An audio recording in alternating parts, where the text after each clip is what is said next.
single day. I'm gonna make something great. That's my way. Hi there, amazing kids activity provider, and welcome to my free video series.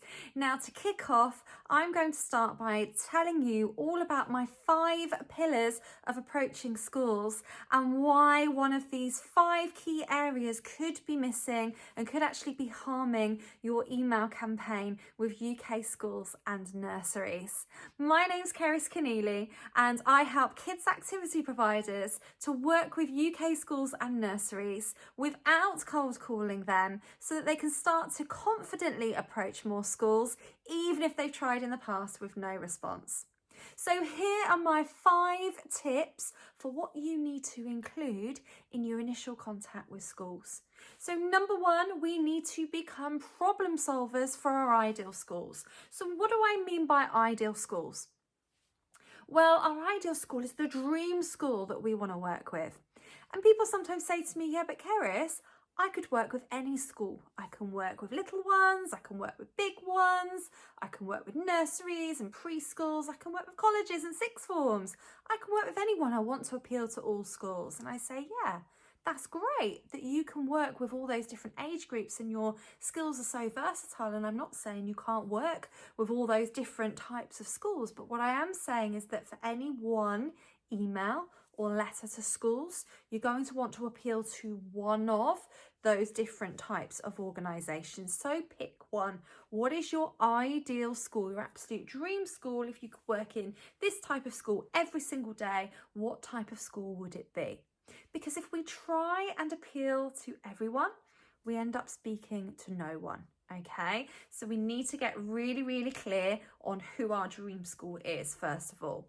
So the second part of this pillar number 1, is that we need to become perfect problem solvers. So did you know that people are actually 70% more likely to buy from you if they feel like you can solve their problem? So we've got to become perfect problem solvers. How do we do that?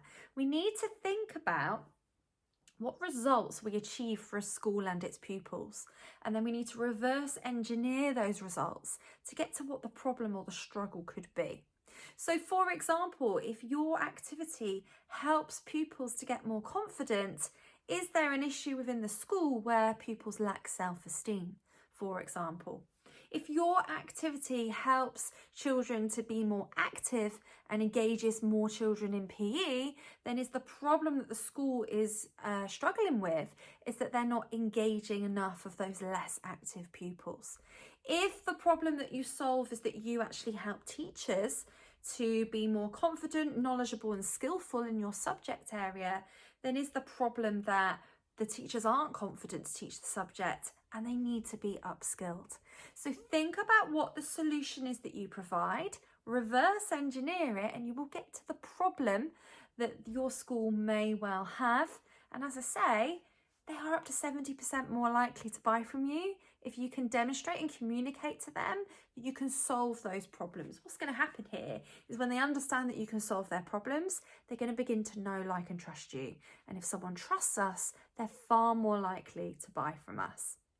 Pillar number 2 is all about your offer to schools. So for your offer, are you offering a free demonstration or a free taster lesson of some sort? So it could be a 10-minute assembly, or it could be a whole day of free taster lessons, or it could be a 1-hour workshop, something like that.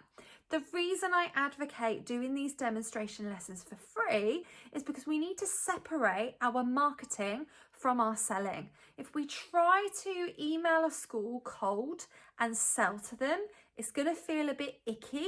People are going to be a bit switched off and too busy to read to the end of our email. And it's kind of like walking up to somebody in a bar and asking them to marry you before you've even asked them on a date.